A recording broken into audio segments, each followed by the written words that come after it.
by the end.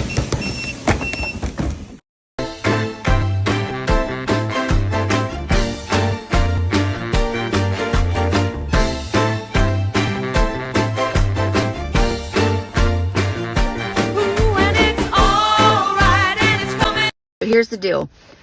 I'm seeing a lot of comments and reading a lot of things online saying that if you do plan on using the Restore finish, you don't want to use it on a piece that you may potentially want to refinish down the road, because there's stain in the Restore finish, and I don't know whatever the hell else is in there, but it seeps into the wood and it makes it close to impossible to refinish in the future. So it's great for a piece like I got that table. I paid $25 for it.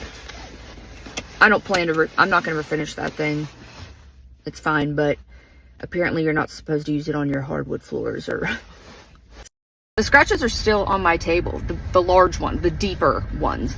A lot of the small ones, what that finish does is it just blends them out.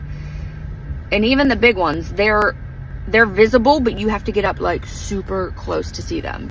If you're just looking at the table, you're not going to see them. I'll take another video or a picture whenever I get home to show you guys what they look like up close.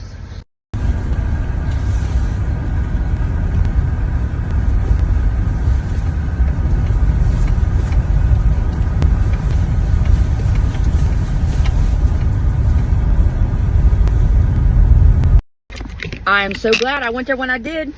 I told y'all, I saw those windows for the first time in August, and I knew somewhere, somehow, they had to be in our new house, right? So we go out there Saturday.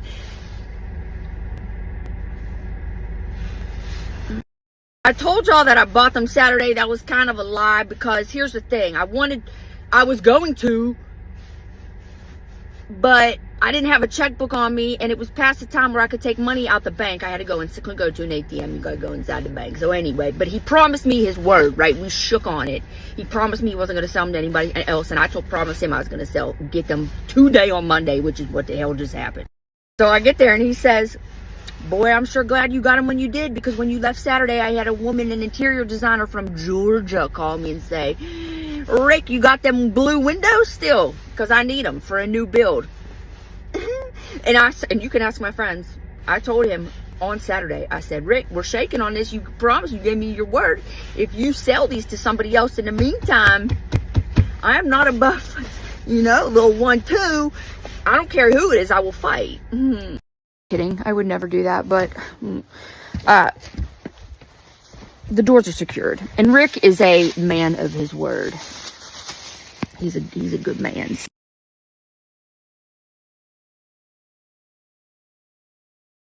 I appreciate this comment so much.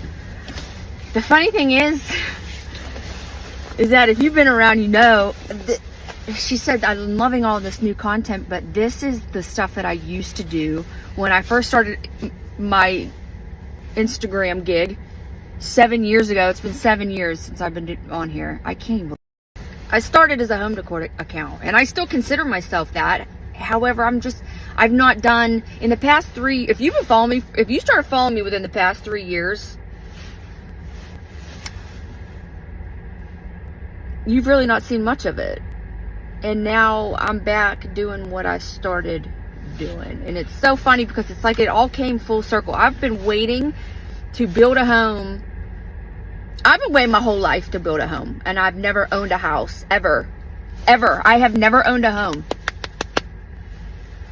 And it's happening, and I can't believe it, but it's my dream. It's been my dream. And it's so weird, because I'm turning 40 this year. I'm getting married this year, and these things are happening, and I'm ready for it. But when I first started on Instagram, I was antiquing, picking. Y'all saw me. I was in the trenches. I'm talking touching tetanus, walking over buildings that were not up to code, looking for antique and junk. And now, I've gone through the whole trendy decor, the boho, the super modern. I've done all the things. My apartment was pink at one time, and now I'm going back to the things that I love, which are heirloom pieces, antiques, a mixture of, traditional, chippy, not too rustic. There's no modern farm, traditional, antiques, a little touch of chippy, and some modern. I believe that is now called Grand Millennial style. But I'm back to doing what I love. And it ain't gonna stop anytime soon. And I'm glad that y'all are here for it. I had another successful thrifting week. This is what I got, and here's how I styled it in our home. I found this cute little hobnail milk glass and brass table lamp, and I set it up in our breakfast nook area. Fun fact, that little framed flower is the flower that I had in my ear whenever Luke proposed.